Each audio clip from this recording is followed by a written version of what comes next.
The market gives its best Air Jordan and flies high. Is there an end in sight? This is Invest with Jacob.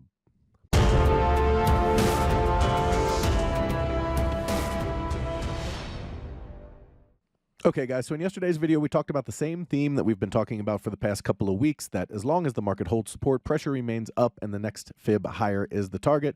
We saw the market hold support and push up to the 45.85 target before coming down just slightly at the close.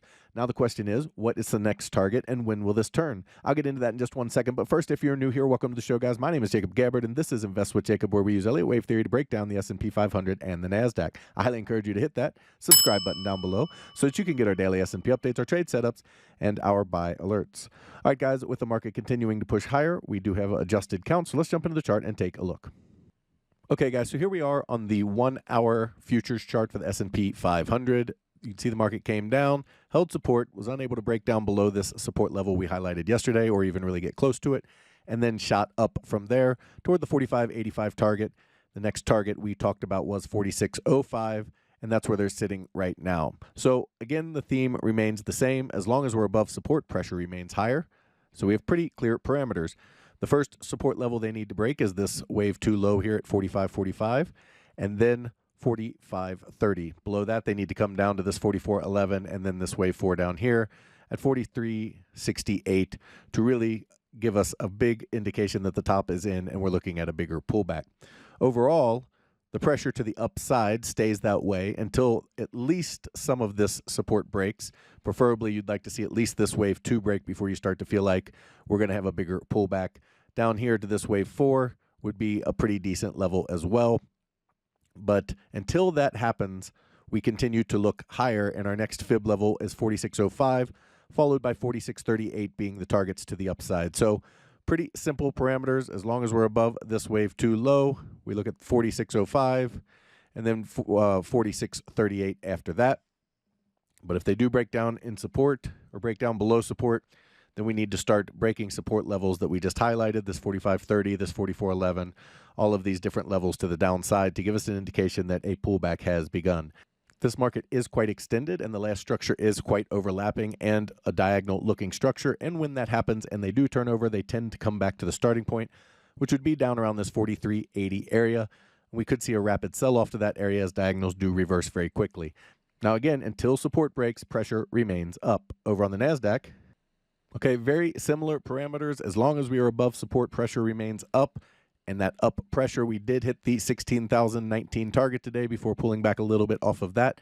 The next target higher is the 16,244 target on the NASDAQ. But quite frankly, there is resistance all the way up from the 1609 to the all-time highs from this point. So we would look for the NASDAQ to have a tough time getting higher, but the next target would be the 16,244 fib to the upside.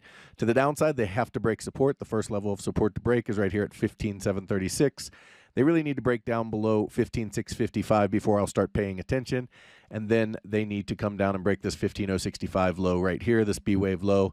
And remember, again, we have a 3-wave structure occurring at the top here for an ending diagonal, which would be reversing to its starting point, which would be down here about the 14,874 level. And when and if that turns over, you should see a pretty rapid sell-off in those cases.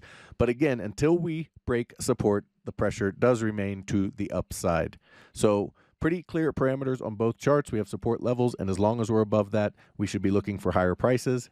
When and if the bears can break that, that's when we will start the downside move. Guys, if you love the information that I put out in these videos and you want real-time market updates from me, you need to check out investwithjacob.com. There's a link down in the description. Go ahead and click that link, and it will take you right over to the website. Once you're there, check out our membership plans area.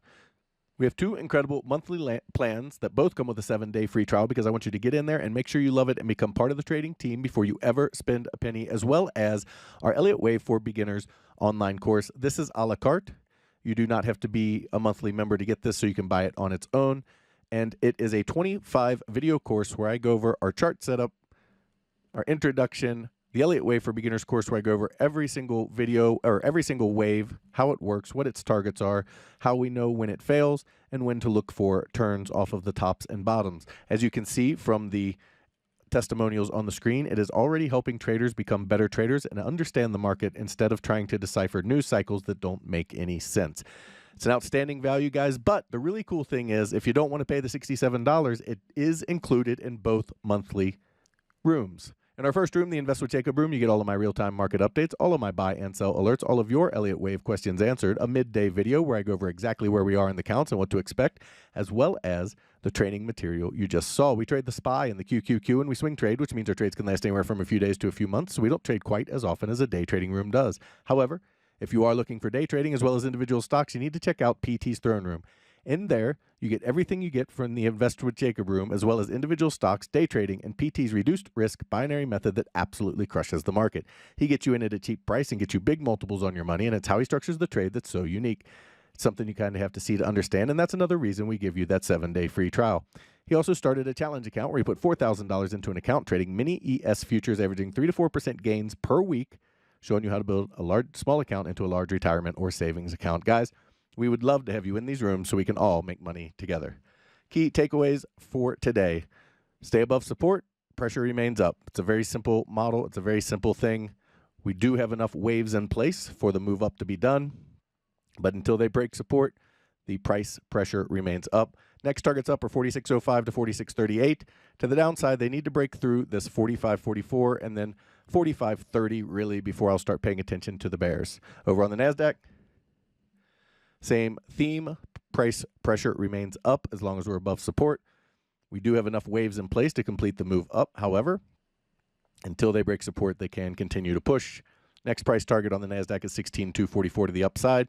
Support comes in. The really big important number is 15,654 to break. Below that, we can start talking about a potential pullback. But again, that would just be a start. We would want to see follow through below this 15,065 area. Guys, that is the market update for today. I will talk to you tomorrow.